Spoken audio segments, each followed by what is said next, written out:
Hello everyone, this is El Spectra. Welcome back to the Land of Empires, and today I want to make a quick overview guide of the first anniversary event. So, as some of you may know, events are typically separated by two groups of players. There's the group of players who aim for the event skin, and there's a group of players who simply aim for the event rewards. Now, getting the event rewards, I suspect it will be fairly easy because a majority of this is upgraded by this material, and this material can be obtained through the celebration parade. So the celebration parade quests, as long as you complete them, I think it will be more than enough to cover all of the upgrades. So once you get your shop to whatever level 11, you can get a variety of skins, which shouldn't be too expensive. At least I hope it's not too expensive. But really, the meat of this event, which is what a lot of big spenders are aiming for, is the skins. And the skins, of course, they go by rankings. And the rankings in this case is actually fairly punishing, I would say, because if we were to look through the servers that are included in this event, I see players from a lot of servers. I'm trying to see if this is like a random subset of servers, or it's literally including all servers up until like server 75. So server 75 is the highest I've seen so far. There's 76. Let's see if we can find anything higher than 76. No. So we still have probably 10,000 players in this ranking set.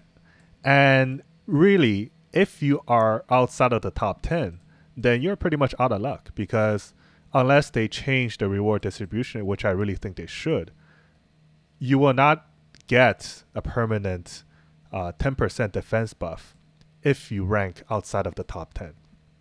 So what controls the points? And that is controlled by the gears.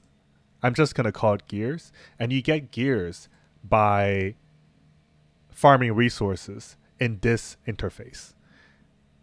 So let's take a look at the crafting menu. And this is what I really want to focus on because it has a lot of impact on the overall efficiency, what kind of crafting you need to get top 10, and how expensive it will be. So that's what I will focus this overview on. So we can see that there are three types of resources. There's fish, which is food that recovers stamina. There's wood, and there's gold. So wood and gold are used for crafting, and gold alone is used to repair your tools. So if you were to go into a menu here, you would see that some of my tools are damaged. Now, after every hour, you will get these three resources based on your income. So my income, we can see here, is 105 for food, 265 for wood, and 180 for gold. So after the end of every hour, I will be able to collect these resources, meaning that in the middle of that hour, you can switch around equipment, you can build new equipment, and it will not affect your income because it will only be tallied at the end of the hour. Now, the thing I want to focus on is efficiency.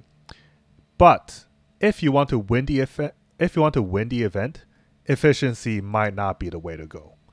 So the first pitfall here is that you really do not want to put anything into this shop just yet. You can't do that. At the end of the event, you'll have all the time in the world. But right now, this material is a valuable resource which you need to initiate the crafting process. And if we go back here and take a look at this shop, you will see this ticket. And this ticket is a 50% off coupon, which can be used on very expensive packs, up to $100, I believe. And for those who are really aiming to get top 10 in this event, I would probably spend that ticket on this pack. I think the ticket works for this pack, and so you will be saving $50. So what do you want to craft? Well, I should start by saying what you do not want to craft. And what you do not want to craft is the fishing pole, the basic axe, and the basic pickaxe. And the reason why you do not want to craft any basic materials is that all materials have the output minus the upkeep. So what is the upkeep here? The upkeep is 12 per hour, meaning that every hour, although you gain 50 gold, you lose 4 stamina and 8 associated durability, which means that every hour you are only getting a net gain of 3 gold. Now you might ask, stamina is not recovered by gold, so why do I say you only gain 3 gold? And that's because each material, at least from my perspective, they're the same material, because you can't exchange them in the market for a 1-to-1 cost ratio. So it doesn't matter if all of what you're farming is food, gold, or fish. You can just exchange them for the other material. You exchange them to currency here. Like here, I exchange them to currency, and then I buy it back. There is no limit to how many you can sell and how many you can buy every day, except for the processing fee, but I don't think a 5% fee is a big deal. So that is the reason why you don't want to build any of these basic tools, because if you notice, the crafting cost is not cheap. The crafting cost is 350, and the lifetime of this tool is basically the durability. It's related to the durability. So this tool has a total of 200 durability, which is 25 ticks. So after 25 ticks, this tool will no longer be able to use unless you restore that 200 durability, which costs 200 gold. So you are only essentially getting 3 gold per hour from this tool. So 3 points. 3 of these points per hour. And that's really bad. So what is the best tool here? We can see that the fishing net is much better. You get 18. I mean, the upkeep is only 18, but the output is much higher. The output is 12 points above the upkeep, meaning that for every fishing net you have, you will gain 12 points per hour. And the best item in terms of point gain, I believe, is the bucksaw. The bucksaw has the same upkeep, which is 18, but you get 35 per hour, meaning that you get 17 per hour. And this is good because you can potentially use that income gain in order to buy the minecart. Now, the minecart is the item that really is key to winning the event. You want as many minecart as possible if you are looking to win the event. Because the event, due to how many players it has, it will be very competitive. And so, in order to guarantee yourself a win, pretty much, you want 30 minecarts. But here's the cost associated with 30 minecarts, the hidden cost. Now, if you would notice, minecarts cost 1,500 wood and 1,500 gold, meaning that it costs about $10 to get. Since you have 30 slots, you can buy 30 minecarts with just $300, which is not a lot in the perspective of a well. However, if you notice the upkeep, which is 68, versus the output, which is 40, you are losing 28 points worth of we are losing 28 points an hour due to the upkeep. And that translates to about $75 a day. So if you want to maintain 30 minecarts, you will probably win the event, meaning that you will be almost guaranteed a top 10. But the hidden cost associated with that is $75 a day. So you can easily get this number by multiplying 28 by 30 by 24, which is the number of hours in a day, and divide by one of these packs. Now, you might ask if it's okay to balance the upkeep, the excessive upkeep from the minecarts with the income from the bucksaw. And that's certainly possible. So if you have 3 bucksaw for every 2 minecarts, you can reach almost a net 0 cost per day. So you don't need to spend any extra money to maintain those minecarts.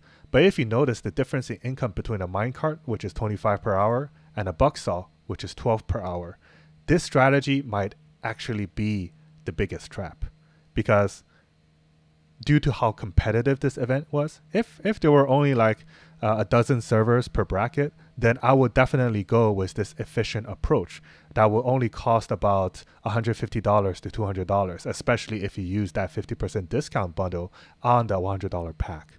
However, this approach might not be viable if you are aiming for a top 10 in this kind of competitive environment, especially if too many people watch this video, because these people, like FRZ especially, he can maintain 30 minecarts through the entirety of the event. He is completely willing to pay $2,000 to get the skin. And people like this will push you down if you decide to go on any sort of efficient route. So it will cost maybe 10-20% of what he spent, but at the end of the day, you might not win. And the rewards are distributed so that you literally get nothing if you don't win. So if we take a look here, we can see this is pretty much nothing. You get this for 30 days, and then what? You are left with nothing. And if you are ranked below 20, you literally get nothing. So my overall opinion is to not really invest too much in this event. I think the shop rewards are fairly decent. So just get the shop rewards and go from there.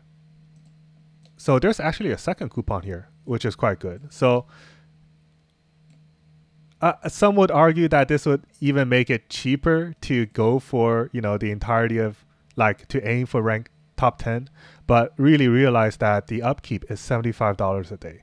And if you want to get top 10, judging by how the point distribution looked like for the last Christmas event, it's really not possible to go the efficient route. And that will be my warning to whoever is going top 10.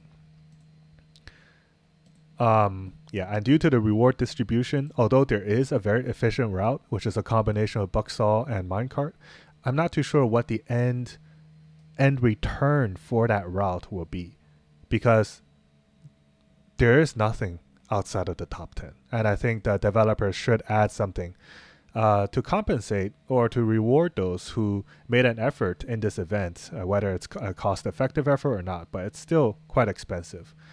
And of course, there's always this Wildcard, Divine Annual Ring. And I'm not too sure how many tokens this will give. It might be that this event is just 10% of the tokens and you'll get a majority of tokens from this event. Who knows? But I do hope that this will result in much more effective purchases. Because if we look at the bundles are, I would say, not very good. All you are getting are the tickets, which are pretty much going towards that ranking and only that ranking, and speed ups. If there were sands in here, like 3 sands per $5 or 5 sands per $5, that would be even better. Then I would argue that you might go ahead and try pushing for that $75 a day upkeep and try pushing for that top 10 rankings. But due to the rather lackluster packs, my recommendation would be to just go casual on this event and let the whales do their $75 a day upkeep. And one last thing I want to mention is that each different tools have different durability totals. And I've noticed that the durability total is associated with steady 25 ticks. So the chainsaw here, it has a durability cost of 10 per hour, and so the total is 250. The axe has a durability cost of 8 per hour, and so the total is 200. Now the minecart, it has a durability cost of 60 per hour, and so the total is 60 times 25, which is 1,500. So you don't really need to worry about having to check the minecart every 3 hours to restore durability, because the durability cost is so high. You just need to buy it if you're aiming for top 10. Well, I hope everyone enjoyed this event overview. I think the overall rewards are pretty decent, but if you are going for that top 10 ranking, please expect to be maintaining your income by paying $75 a day. And that is really my warning to everyone, except for the super whales. All right, I'll see everyone in the next video. Take care.